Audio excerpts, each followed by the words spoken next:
CYSP Super Radyo.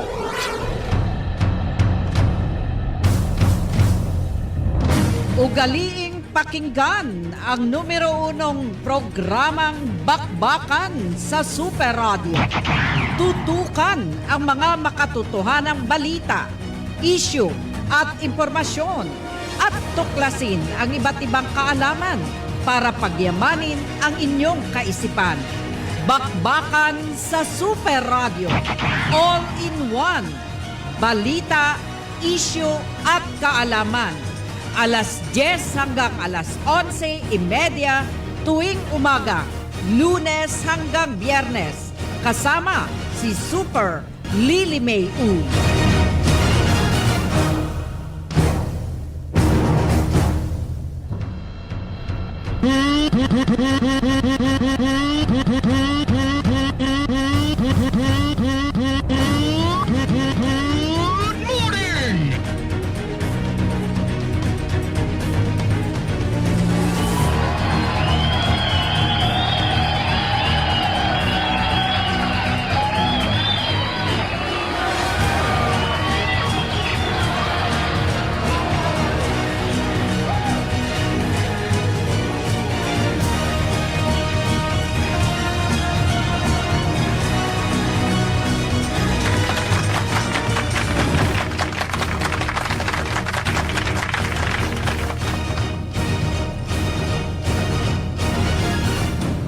Si Super Lily May Uy sa Bakbakan sa Super Radio.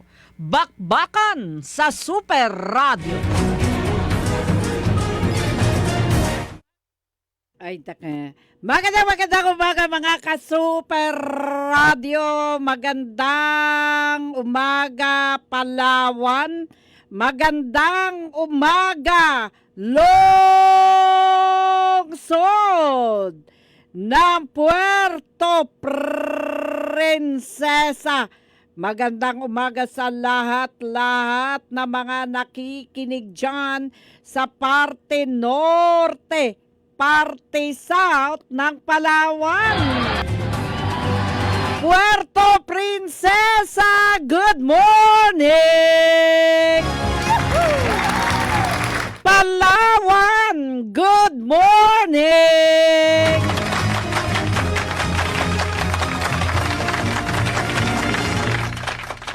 Yung mga mahilig mag-overtake, no?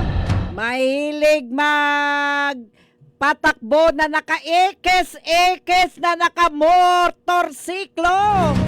Kabuburit nyo ba? Burit ba?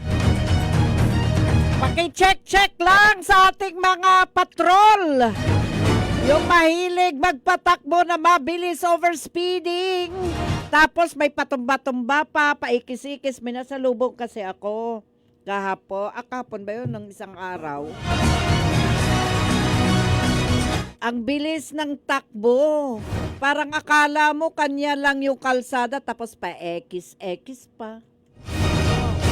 Aba, good morning! Kay Salvacion Revillas Tabang, good morning! Sabi niya, good morning Ma'am May, bati ko lang ng happy birthday kay Ami Revillas Buen Consejo ng New Bungkag. Ngayong araw, February 6, happy birthday na lang sa'yo. Sana marami pang birthday darating sa'yo at sana lagi kang malusog at healthy. Anong pagkakaiba ni healthy at ni malusog? Thanks po, oy, Salvacion! Magandang umaga sa iyo. Salvi na lang, Salvacion. Salvi, good morning. Kay Franz Heredero, good morning. Kay Jams Tabi, magandang umaga mga ka-Super Radio, good morning. Marami kasing motorsiklo ngayon na mabilis magpatakbo, no? Kahit yung mga four wheels, hindi kung makabusina, wagas. Kasi gusto mag-overtake agad. Aba, wag ganyan. Dahan-dahan lang daw sa dalok-dalok kayo sa kalsada. Tapos may masalubong ka pa na nakawangwang kasi may VIP yata. Kailangan ba talaga magwangwang? Pero di ba bawal na yun? Ewan ko lang ha. Anyway, mga ka-Super Radio, sa lahat-lahat ng mga nakikinig, narito na naman po kayo sa programang Hitik sa Balita, Hitik sa Impormasyon, Hitik sa Kaalaman. Kasama nyo pa rin si Super Lily May Uy. Paki-like, share, and follow lang ang aming Facebook page. Hanapin lang Super Radio Palawan DYSP 909 kHz. At ang TikTok, DYSP Super Radio Palawan. At ang YouTube, DYSP Super Radio Palawan Official.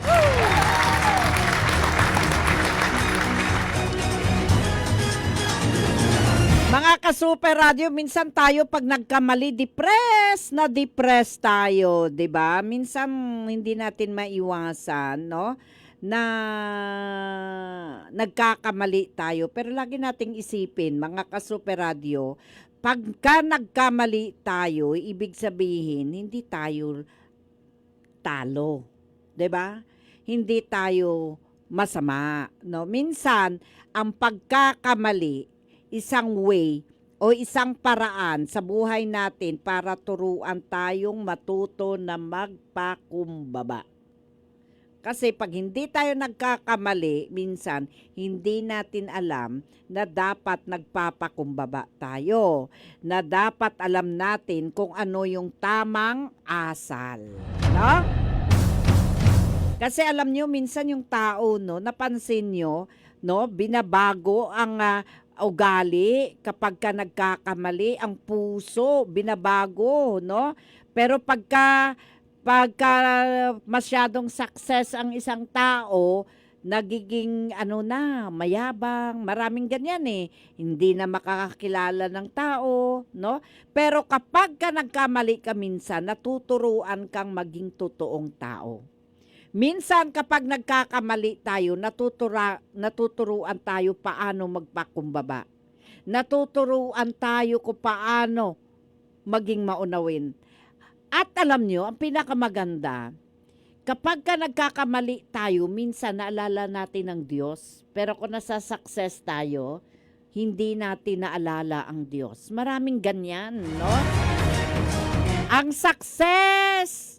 Kapag ikaw ay isang successful na tao, pero hindi ka marunong magpakumbaba, yung success mo na yan, temporary lang yan, no?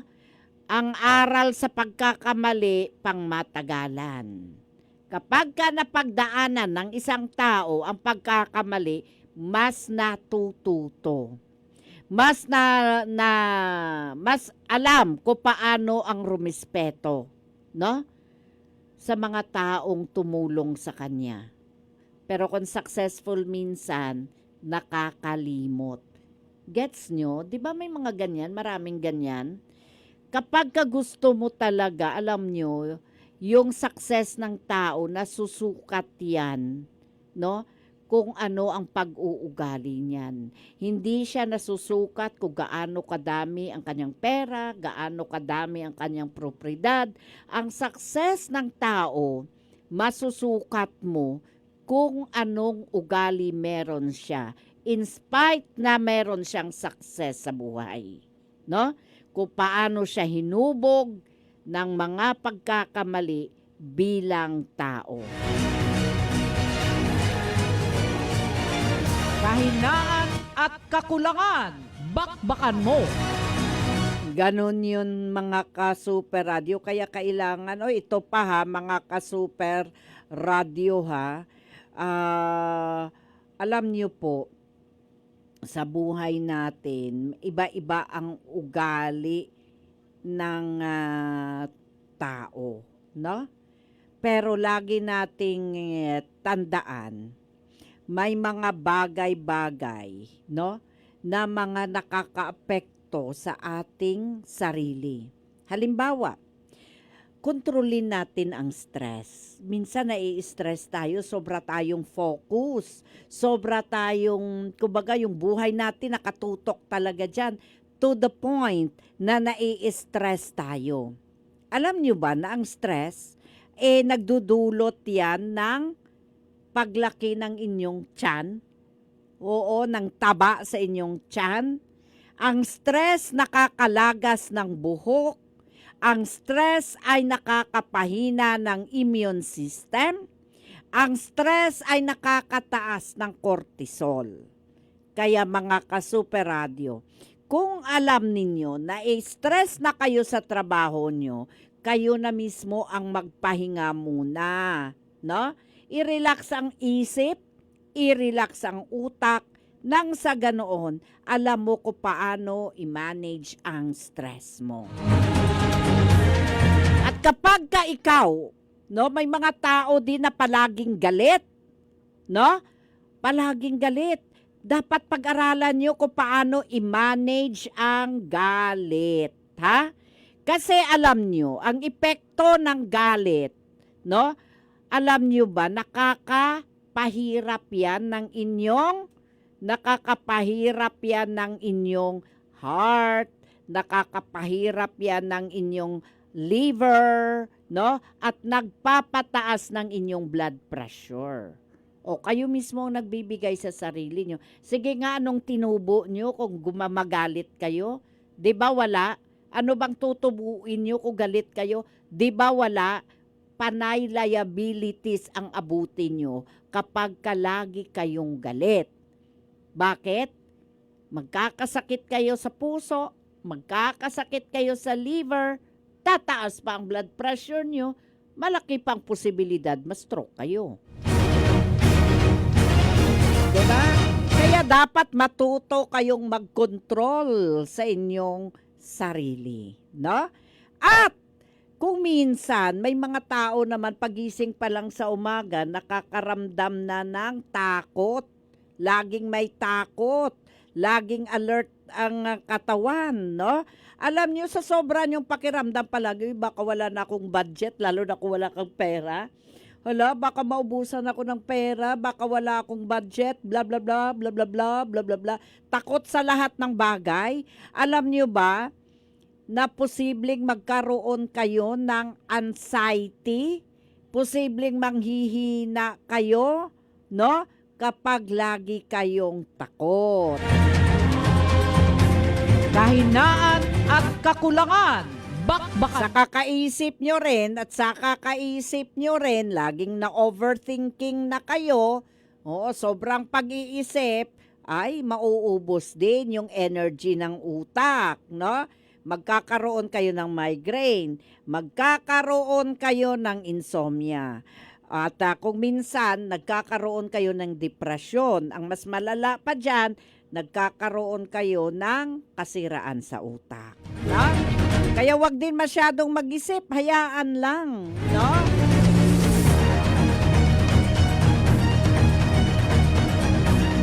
Kasi sa sobra niyong pag-iisip, minsan nagiging epekto niya, nakakaramdam kayo ng lungkot. No? Pag nakaramdam kayo ng lungkot, anong mangyayari? O, 'di ba, babagal yung mga bababa ang immune system mo. Babagal ang digestion mo, no? Maapektuhan ang utak mo, no? Mapapataas pa ang danger na magkakaroon ka ng problema sa puso at magkakaroon ka pa ng guilt feeling. O pag nagkaroon ka ng guilt feeling, anong mararamdaman mo? Maapektuhan ang tiyan mo. Magkakaroon ka ng tinatawag na constipation.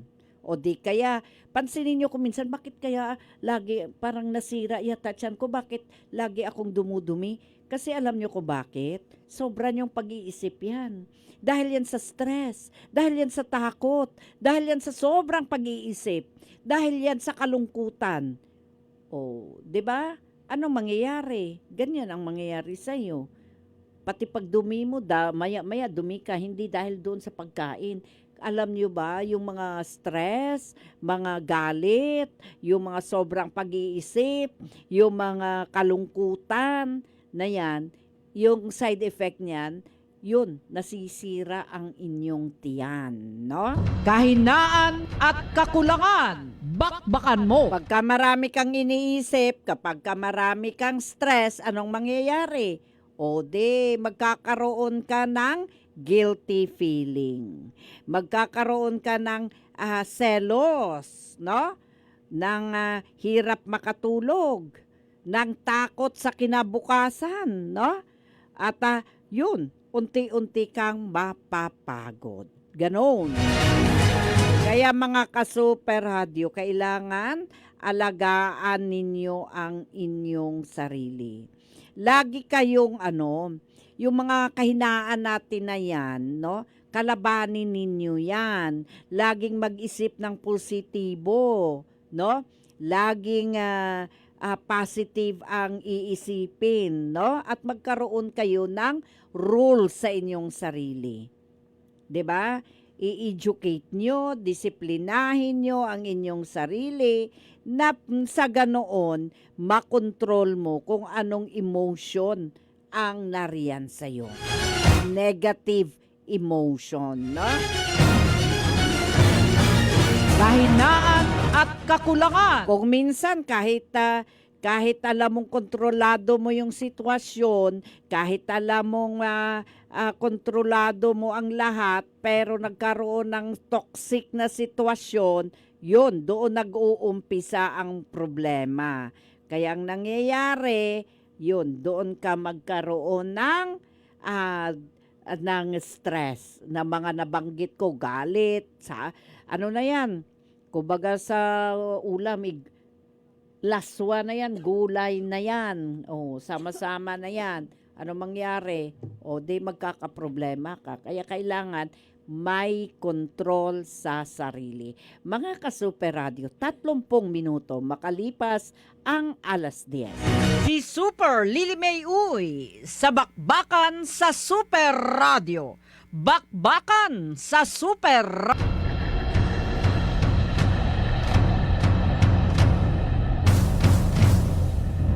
Okay, mga ka-Super Radio,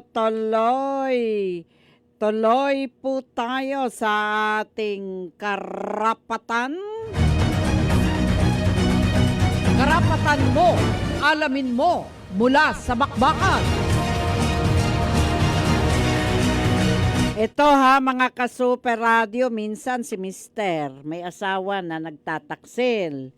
Minsan si Mrs. may asawa na nagtataksil din. Alam nyo ba mga ka-Super Radio, ang pagtataksil sa asawa ay isang krimen sa Pilipinas.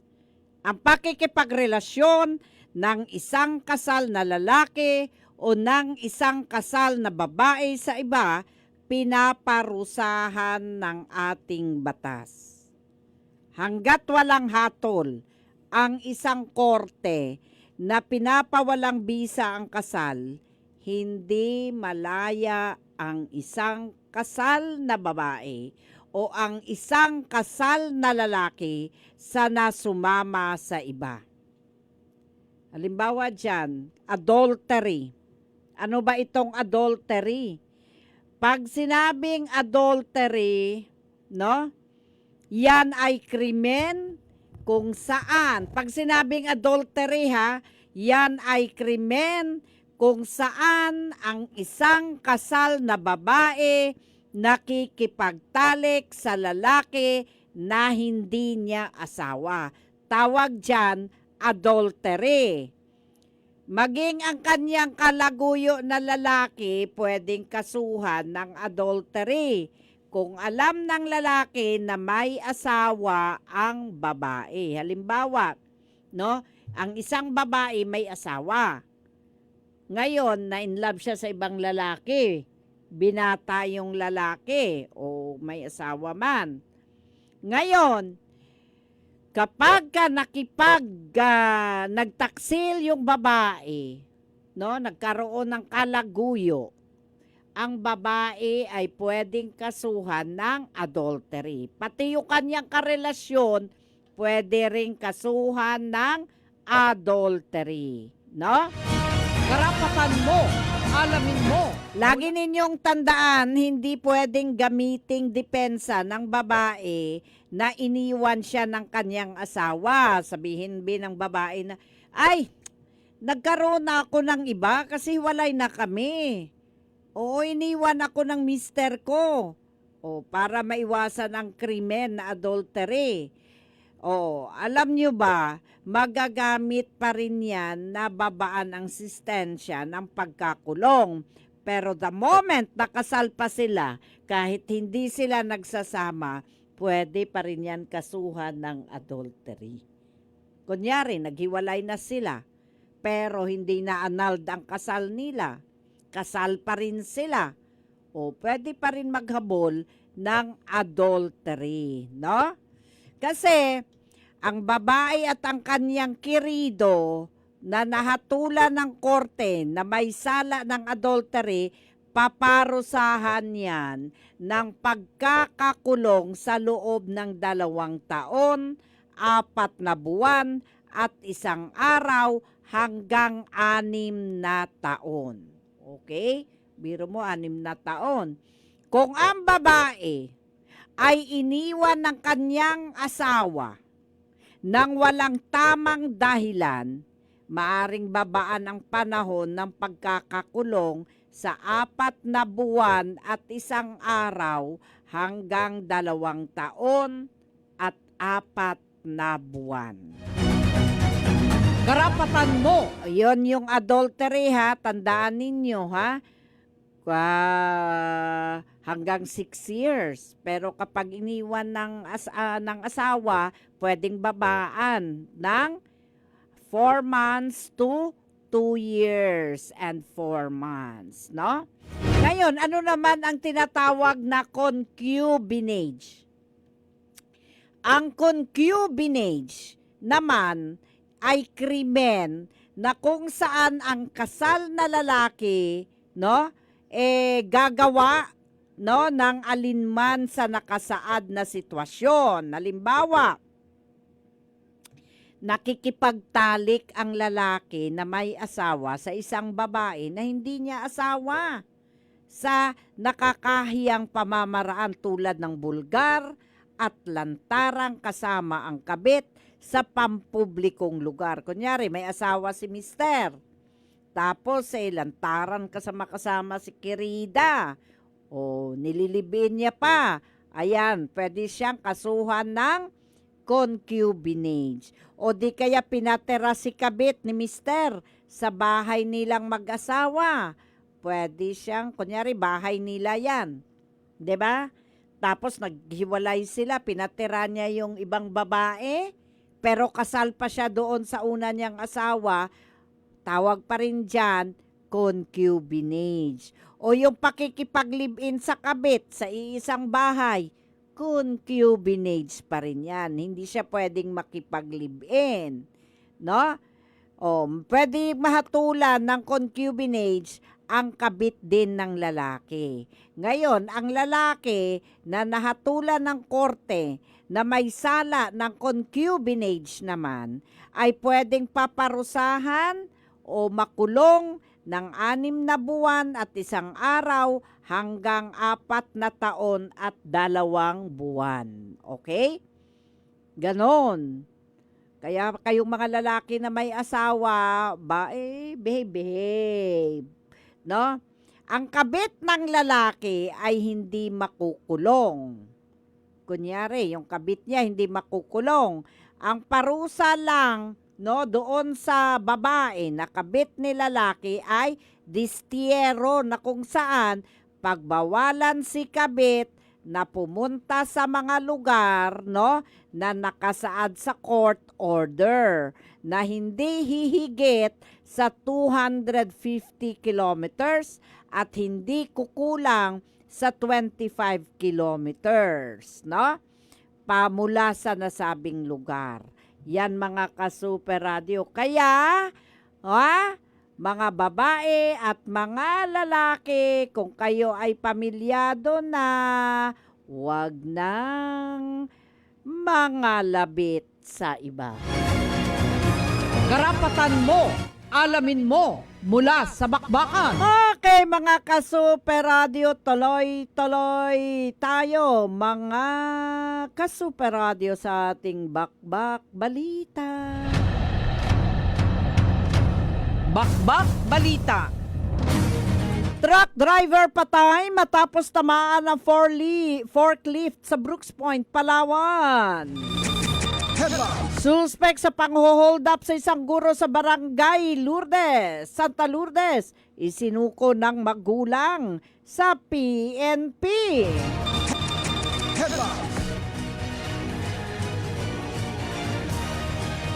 Clearing operation sa bahagi ng Old Public Market na nasunog, sinimulan na.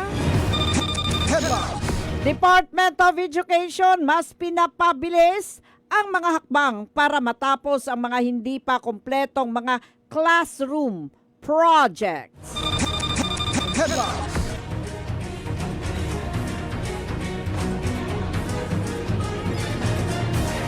Suspension of sailing sa mga munisipyo sa Northern Palawan pinatupad ng PCG.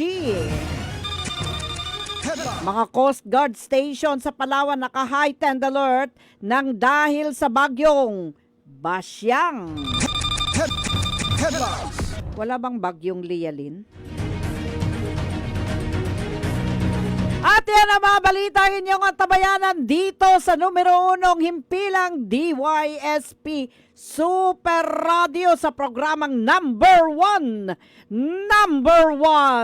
Ang programang Bakbakan. Si Super Lily May Uy sa bakbakan sa Super Radio. Department of Education mas pinabilis ang mga hakbang para matapos ang mga hindi pa kompletong mga classroom projects. Super Wilmar, pasok! Mas pinagtig ng Department of Education na depend ng mga hakbang para matapos ang mga hindi pa nakakumpleto mga classroom projects kasabay ng paghahanda para nitong palawakin ang mga opsyon ng pagpapatupad simula sa 2026 upang matugunan ng matagal na kakulangan sa pasilidad sa basic education. May kumpletong talaan ang DepEd ng mga hindi pa tapos na classroom project mula sa mga nagdaang taon. Upang matugunan ng mga ito, nagpanukala ang DepEd ng 3.192 billion pesos sa ilalim ng 2026 classroom budget para matapos ang 3,614 na silid-aralan. Inaprobahan ng Kongreso ang 2.282 billion sapat para podohan ng pagtatapos ng 2,067 ng mga silid-aralan. Samantala, inihanda na rin ng DepEd ang flexible na paraan para sa pagpapatupad ng mga silid-aralan simula ngayong 2026. Binigyan din ng DepEd na mahalaga ang malapit na pagtutulungan ng DepEd, DPWH, lokal pamahalaan at pribadong sektor upang mas mapabilis ang solusyon sa kakulangan ng infrastruktura at masigurado magagamit ang maayos at ligtas na mga mag-aaral ang pondo ng bayan sa kanilang mga silid-aralan. Ako, si Wilmar Abreu, JB sa Radyo Parawan, dapat totoo. Maraming salamat sa iyo, Super Wilmar Abrea. Mga Coast Guard station sa Palawan naka-heightened alert na dahil sa bagyong Basyang. Super June Visor Bantaculo, pasok. Vice, pasok. Super June Visor Bantaculo, pasok. Line 3, Super June Visor, pasok. Inalerto ng Coast Guard District Palawan ang lahat sa mga himpilan sa iba't ibang munisipyo ngayong inaasahan ang banta ng bagyong Basyang. Sa panayam ng Superadyo kay Coast Guard Ensign Angelic Tagatad ng Coast Guard District Palawan, naglabas na ng direktiba si Coast Guard Commodore William Ascuna na itaas sa heightened alert status ang mga stations at substation ng PCG. Simula kahapon na nagsagawa na ng mga preparatory measures ang Coast Guard stations gaya ng pag-activate ng mga deployable response groups. Tiniyak rin na ang mga land, sea at air assets ng CGDPAN ay fully operational maging ang lahat ng mga equipment. Anya nagsasagawa na rin ang PCG ng mga information dissemination sa mga fisher folk, small boat operators, lalo tigit sa mga coastal communities patungkol sa mga paalala sa panahon ng bagyo. Pinapalalahanan din ngayon ng PCG ang lahat na maging alerto at maingat at palagi ang i-monitor ang lagay ng panahon sumunod sa mga paalala ng otoridad at magantabay sa mga advisories na ilalabas ng Philippine Coast Guard. Ako si John Visor Bantaculo ng GMA Super Radio Palawan, dapat totoo. Maraming salamat sa iyo, Super June Visor Bantakulo. Driver patay matapos tamaan ng forklift sa Brooks Point, Palawan. Super Kenneth, pasok. Nasawi ang isang truck driver matapos magbanggaan ng forklift sa loob ng isang fasilidad sa barangay Tubtub sa bayan ng Brooks Point, Palawan. Kinilalang biktima sa alias ng Popoy, 56 anyos, residente ng barangay Aribungo. Sa mga operator ng forklift ay si alias Sam, residente naman ng barangay Tubtub. Sa inisyal na investigasyon ng pulisya, abalaw man ang forklift operator pagdidiskarga ng mga produktong nyug at sa pagkakarga nito sa isang truck nang hindi nito mapansin ang presensya ng biktima sa lugar. Dahil dito, aksidente manong nahagip ng forklift ang naturang truck driver. Nagtamo naman ng matinding pinsala ang biktima na isinugod naman sa pagamutan, subalit idineklara itong dead on arrival. Ako si Kenneth Calomaris ng GMX Paradyo, Palawan, dapat totoo. Maraming salamat sa iyo, Super Kenneth Calomres. Mga ka-Super Radio Clearing Operation sa bahagi ng Old Public Market na nasunog, sinimulan na. Super Wilmar Abria, pasok. Sinimulan agad ang City Engineering Department sa pamamagitan ng Maintenance Division nito ang clearing operation sa bahagi ng Old Public Market na kamakailan na nasunog matapos na makakuha ng clearance mula sa Bureau of Fire Protection na maaari ng galawin at linisin ang naturang lugar. Ang hakbang na ito ay alunsod sa kailigan at sagunang panlungsod sa ilalim ng Committee on Markets, Slaughterhouse and Other Economic Enterprises na pinabubudoan ni Consul Victor Oliveros na humiling sa City Engineering na agarang paglilinis sa nasunugang bahagi ng pamilihan upang masimulan na rin ang pagbangon ng mga maninindang naapektuhan ng sunog. Sa kasalukuyan, mungkwer Maintenance Division sa lugar kung saan isinasagawa ang masusing paglilinis, pag-iisa-isa ng mga stores at pag-iba sa mga pader upang matiyak na walang maiiwang strukturang apektado ng sunog na maaaring magdulot ng panganib. Nasa matatapos ang clearing operation sa lalong madaling panahon upang masimulan ang pagtate ng pansamantalang store para sa mga manininda. Ako, si Will Barabian, GMX Paradyo, Palawan, dapat totoo. Maraming salamat sa iyo, Super Wilmar Abrea. Suspension of sailing sa mga munisipyo sa Northern Palawan pinatupad ng PCG. Super June Visor Bantakulo, pasok. Nagpatupadan ng silpansi ang Philippine Coast Guard sa lahat ng uri ng sasakyan pandagat sa karagatan sakop ng mga munisipyo sa bahaging norte ng Palawan dahil sa mga inaasahan ng laking alon at malakas na hangin na epekto ng bagyong Basyang kung saan nakataas ang tropical wind signal number 1 sa hilaga ng Dalubigan. Batay sa Sea Travel Advisories ng CGS Northeastern Palawan, suspendido ang paglaliyag at pagpapalaot ng mga mangisda at biyahe ng mga barko at ganoon din sa lalo na sa mga maliliit na bangka sa Calamian Island, sakop ang bayan ng Coron, Busuanga, Puyo at Linapakan. Gayun din ang pinatupad ng CGS Eastern, sakop naman ng Puyo, Magsaysay at Agutaya. Umihila rin ang suspension of sailing sa lahat ng bangka at barko sa karagatang sakop ng El Nido at Taytay. Dahil dito kansilado rin ang pagsasagawa ng mga island hopping activities. Pinapayuhan naman ng mga boat operators, mga biyahero na iba yung pag-iingat at sumunod sa mga paalala at abiso ng mga otoridad. Ako si Jim Vicer Bantakulo ng GMA Super Radio Palawan, dapat totoo. Maraming salamat sa iyo, Super June Visor Bantakulo. Pangho-hold up sa isang guro sa Barangay Santa Lourdes, isinuko ng magulang sa PNP. Super Kenneth Calomres, pasok. Ken. Nasa kustodiya na ngayon ng pulisya ang suspect sa nangyaring pang-hold up sa isang guro sa Barangay Santa Lourdes. Ayon kay punong barangay Dong Pulangco, voluntaryo itong isinuko ng kanyang magulang sa mga otoridad at tinukoy rin mismo ng guro na ito ang naturang suspect. Inamin rin naman ng suspect na 22 anyos ang ginawang insidente, ngunit hindi na na-recover ang munay baril na ginamit na kanya namang itinanggi sa ngayon. Panatag naman ng barangay dahil hawak na ito ng pulisya at hindi na muling makakampambiktima pa. Ako si Kenneth Calomaris ng GMA Paradyo, Palawan, dapat totoo. Ken, Yes, Super May. ilang taon yung suspect? 22, Super May. Bali out of school youth? Yes, Super May, out of school youth at nagtatrabaho sa isang construction site. Okay. So, ibig sabihin, taga riyan din. Super May? Taga riyan din. Hindi sa taga Santa Lourdes, Super May. Taga Tagburos sila, Super May. Okay. Tapos natripan niya lang na hold upin ang naturang teacher, di ba? Yes, Super May. Wala ba nabanggit anong pumasok sa utak niya? Bakit nang hold up siya? Ito Super May dati na rin daw manong reklamo naman pero ibang kaso naman, Super May. Hindi naman pang hold up. Pang-aabuso naman, Super May. So, may kaso pa siya na nakabinbin o na-dismiss yun? Meron siyang kaso, Super May. O so, pera pa dyan sa kaso. Ang tapang ng loob niya pare, ano? Lakas ng Yes, loob. Super May. May kaso pa siya At bata pa, Super May. Oo, may kaso pa, Talagang dinagdagan pa. sanay na, Super May, sa mga ganong bagay. Hindi kaya nag-droga yan? Yun lang ang hindi natin masabi. Pero May posibilidad. baka o talagang ganun lang talaga yung kanyang Ugali.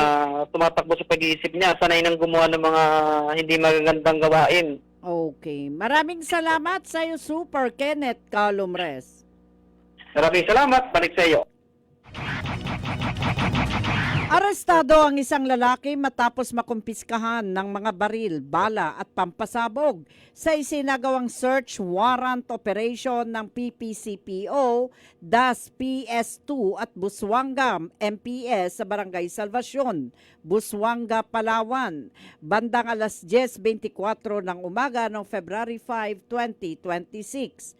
Kinilala ang suspect sa alias na Albert, 50 years old, residente ng nasabing barangay.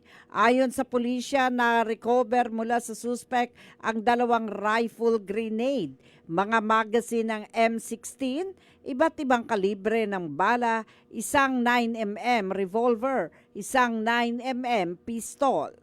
Kasalukuyang nasa kustodya ng pulis, Station 2 ang suspect para sa wastong dokumentasyon at paghahain ng kaukulang kaso sa paglabag sa RA 10591 at RA 9516.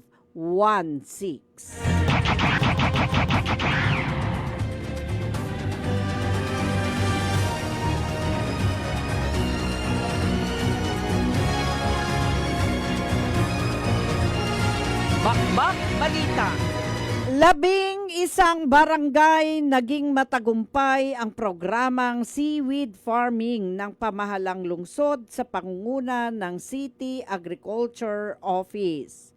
Sinimula ng programa noong 2010 sa Barangay Babuyan, kung saan 10 mangingisda lamang ang unang sumailalim sa pagsasanay na ibinigay ng tanggapan ng City Agriculturist. Sa ilalim ng programa, nabigyan ang mga mangingisda ng kaalaman at kasanayan sa pagtatanim, pag-aalaga at pagpapalago ng seaweed bilang alternatibong pagkakakitaan, lalo na sa panahon na hindi sila makapalaot dahil sa bagyo o malakas na hangin at alon.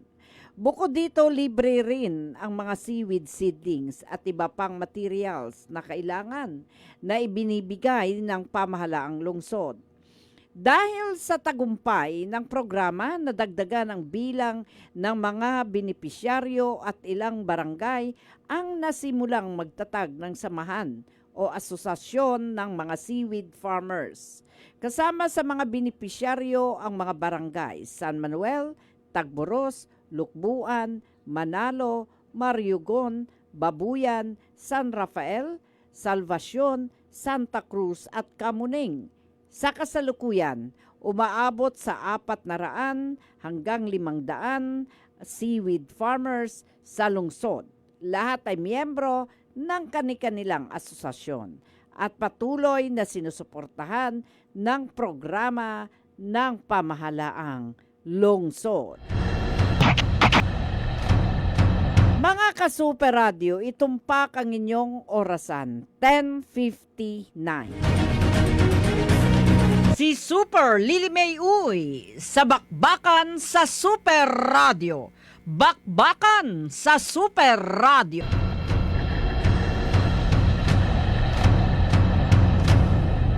Oy, mga ka-Super Radio, sa iba pa nating mga balita. Committee on Legal Matters nagsagawa ng public hearing kaugnay sa panukalang ordinansa na magpapangalan sa kalsada mula sa panulukan ng Barangay Luz Viminda, Main Road hanggang dulo ng Barangay Mangingisda bilang Mayor Filiberto Oliveros Jr. Road.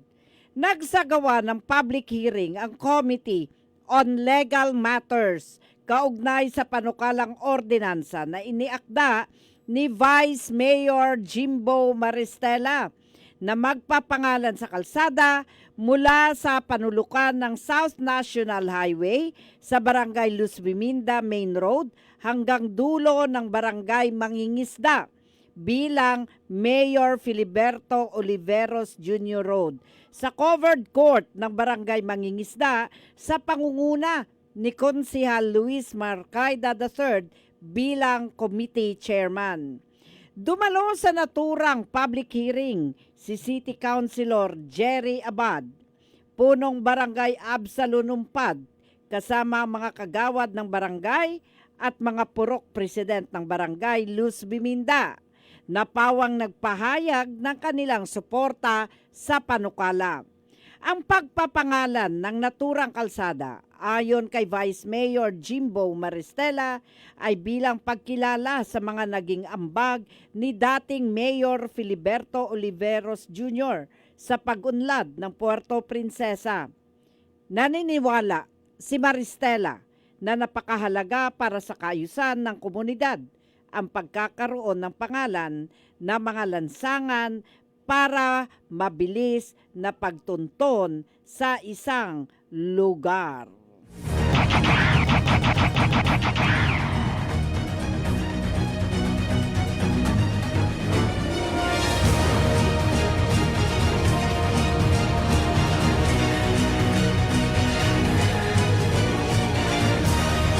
Nagsagawa naman ang Palawan Council for Sustainable Development Staff, ICAN, Education and Extension Division, kasama ang Municipal Disaster Risk Reduction Management Office, balabak ng 2 araw na community outreach sa ibang barangay ng munisipyo.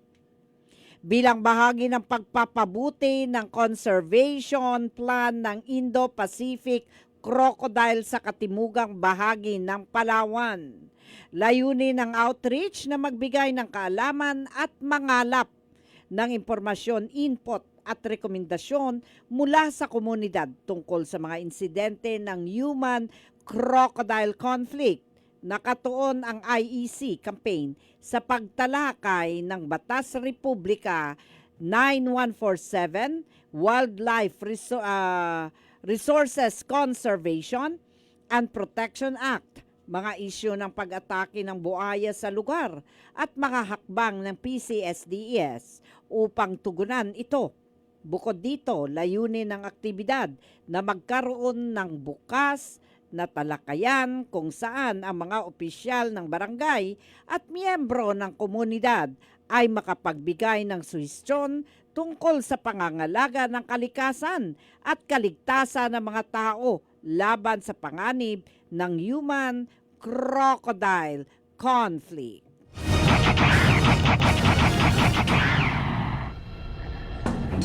At yan po mga ka-Super Radio ng ating mga balita mula sa bakbakan. Bakbak Balita. Mga kaalaman mula Mga ka-Super Radio, kaalaman mula sa bakbakan. Mga ka-Super Radio. mga kaalaman mula sa bakbakan. Maring Sally Garibay, magandang umaga sa iyo. Kay Prince J. Rose Agawin, good morning Ma'am May. Pa-shoutout po ako dito sa sitio Debdeb, Barangay Bohol. Ang family Agawin Martinez, mga magulang ko na si Tatay Fernando Agawin, si Nanay Merly,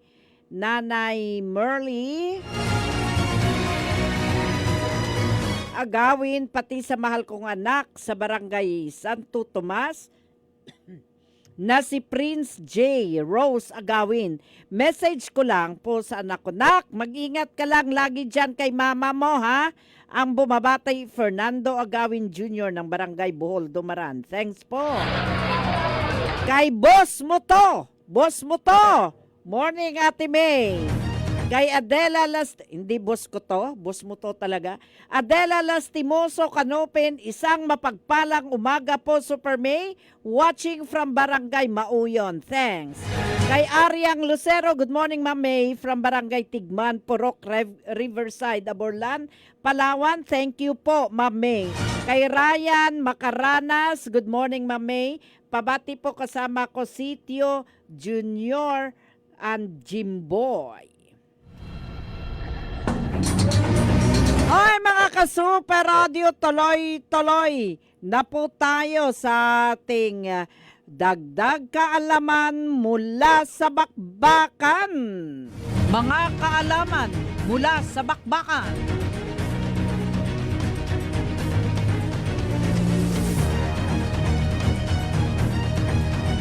Alam niyo ba mga ka-Super Radio na ang Tondo ay hindi lang distrito, ito ay isang pinakamatandang sibilisasyon sa bansa. Ang taong 900 AD, ang pangalan ng Tondo noon nagmula sa sinaunang salitang Tondon na nakasulat sa Laguna Copper Plate inscription, ang pinakamatandang dokumento sa Pilipinas. May dalawang pangunahing theory na pinagmula ng pangalan ng Tondo. Ang salitang tondok na tumutukoy sa isang mataas na bahagi ng lupa at ang tundok o tindok-tindugan, tindok-dindukan na isang uri ng punong bakawan na saganang tumutubo noong unang panahon sa paligid ng Ilog Pasig.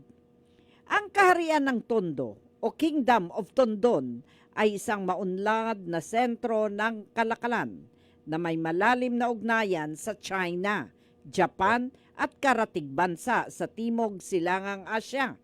Ito ay pinamumunuan ng mga Lakan, isang titulong nangangahulugang pinakamataas na pinuno o Panginoon. Hindi tulad ng mga typical na monarchy sa Europe, ang kapangyarihang Lakan ay nakabatay sa pagkilala ng mga dato mula sa iba't ibang barangay na sumailalim sa kanyang pamumuno para sa proteksyon at kalakalan. Ang pinakatanyag at huling hari ng Tondo bago ang pananakop ng mga Kastila ay si Lakan Dula o Bunao Lakan Dula. Sa ilalim ng kanyang pamumuno noong taong 1570, ang Tondo ay naging isang matatag na baluarte laban sa mga banyaga. Bagamat kalaunan pumasok siya sa isang kasunduang pangkapayapaan kay Miguel Lopez de Legazpi. Matapos ang kanyang panahon, ang mga anak at apo niya tulad ni Magat Salamat at Agustin de Legazpi ay naglunsad ng Tondo Conspiracy o Sabwatan sa Tondo noong taong 1587 sa tangkang bawiin ang kalayaan ng kanilang kaharian mula sa Kastila. Mga kaalaman mula sa bakbakan.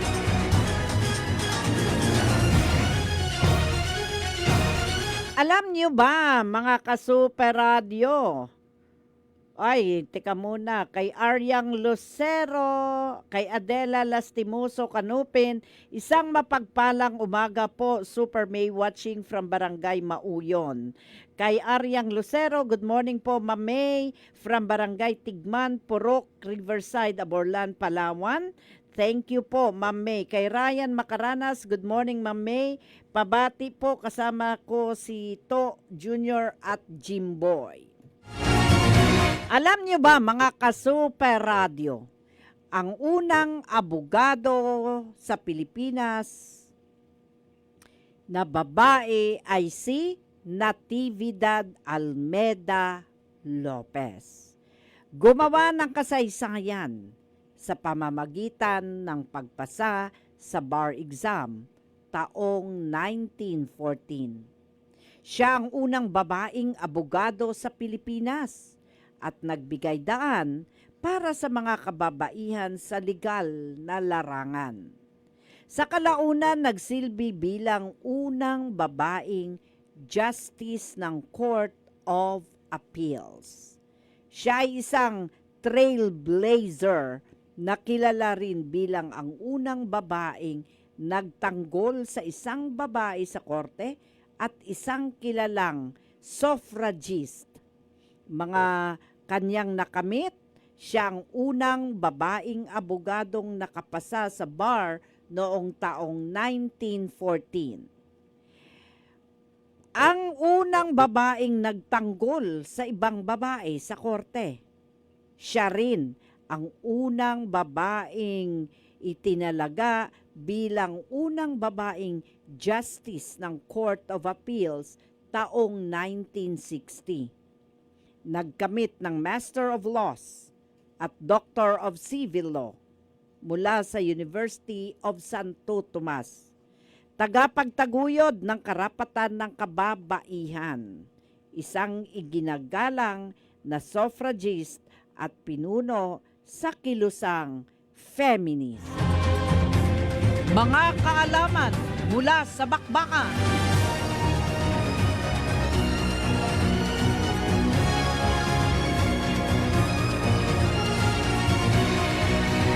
Alam niyo ba mga ka-Super Radio, sa panahon ng pagkawasak ng Iloilo City, pagkatapos ng digmaan, yung mga panahon na yon, ang mundo ay nakikipaglaban para mabuhay mula sa infeksyon. Hindi na gumagaling ang penicillin. Isang Pilipinong doktor ang yumuko, sumandok ng lupa gamit lamang ang kanyang kamay. Ang kanyang pangalan ay Abelardo Aguilar. Noong 1949, si Abelardo Aguilar, isang Ilonggo na manggagamot nakapagtapos sa University of the Philippines, isang medical na kinatawan ng Eli Lilly and Company. Binigyan si Abelardo Aguilar ng isang gawain ng mga scientist sa buong mundo pagkatapos ng World War II. Ang kanyang assignment o trabaho ay maghanap ng bakterya mula sa lupa na pwedeng magbunga ng panibagong antibiotic habang lumalaganap pa ang paglaban sa penicillin. Si Abelardo Aguilar ay kumuha ng ordinaryong lupa sa mga likod bahay. Yung ibang lupa naman ay kinuha niya mula sa malalapit na mga bahay sa Iloilo. Ang iba, kinuha niyang lupa malapit sa mga libingan o sementeryo ng Molo. Pagkatapos natagpuan ni Aguilar ang isang bakteryum na pumatay ng mga mapanganib na mikrobyo. Maingat ni Aguilar na idinokumento ito at pagkatapos pinadala niya ang sample sa head office ng Eli Lilly sa Indianapolis. Mula sa sample na ginawa ni Aguilar, naihiwalay ng mga researcher ang erythromycin, isang macrolide antibiotic na naging life-saving para sa mga pasyenteng allergic sa penicillin. Ginamot ng erythromycin ang pulmonya, strep throat, syphilis, infection sa balat, at whooping cough. Nagligtas ng milyon-milyong buhay sa mga iba't ibang kontinente ng mundo. Noong unang bahagi ng 1950, naibenta ito sa buong mundo ang erythromycin sa ilalim ng tatak na Elozone. Tahimik na pinangalan sa Iloilo. Si Aguilar ay hindi binaibigyan o hindi nakalista sa mga na-patent. Walang natanggap na royalty kahit konti si Aguilar. Walang formal na pang-agham na kredito. Hindi siya binigyan ng credit. Kasi naninindigan ang kumpanyang Eli Lilly na ang pagtuklas at pag-unlad ay mga tagumpay ng korporasyon kahit na ang sampol ng lupa ni Aguilar ay ang panimulang punto. Humingi siya ng pagkilala sa loob ng maraming taon, ngunit wala man lang dumating. Habang ang erythromycin ay naging staple sa mga ospital sa buong mundo at naging isang frontline. Dumami ang antibiotic. Pinapanatili ng erythromycin ang paghinga sa mga bata nga. Buhay ang mga ina at kontrolado ang mga infeksyon. Sa Pilipinas, naging mahalagang gamot sa kanayunan, mabisa, abot kaya at madaling makuha. Ito ay hindi lamang isang kwento tungkol sa antibiotic. Ito ay isang kwento tungkol sa kinang ng Pilipino na hindi man lamang napapansin. Tungkol sa kung paano madalas na binuo ang pandaigdigang agham sa mga tahimik na kontribusyon mula sa margin. Tungkol sa kung paano nakatulong ang isang taong may kaalaman, tiyaga at kaunting lupa na baguhin ang mundo. Nang hindi nalaman ng mundo ang kanyang pangalan, ngunit ang kasaysayan ni Aguilar ay may paraan na muling ilabas ng mga katotohanan. Katulad ng mga bakterya na umangat mula sa lupa, si Dr. Abelardo Aguilar ay hindi lamang nakahanap ng dumi. Siya ay nakahanap ng pag-asa at ang mundo ay nabubuhay dahil dito. Mga kaalaman mula sa bakbakan.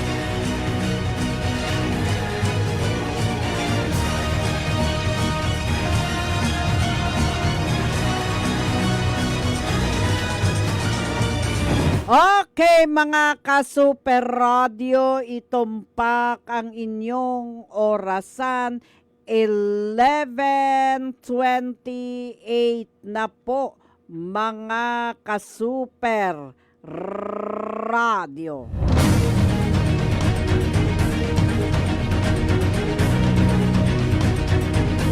Mga kaalaman mula sa bakbakan. Lagi ninyong tandaan, mga ka-Super Radio, ay tika muna. Magandang umaga kay Sito Junior at Jimboy. Okay?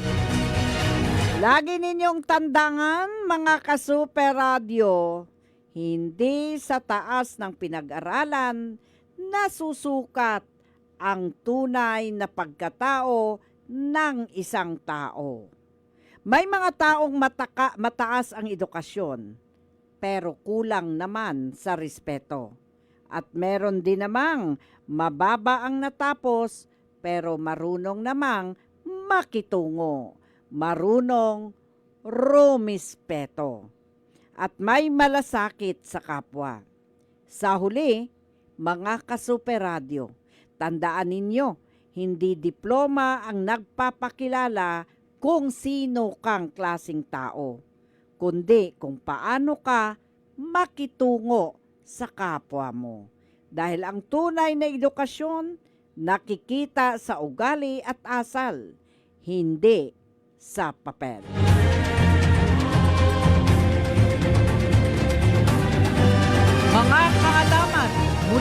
Bakbakan.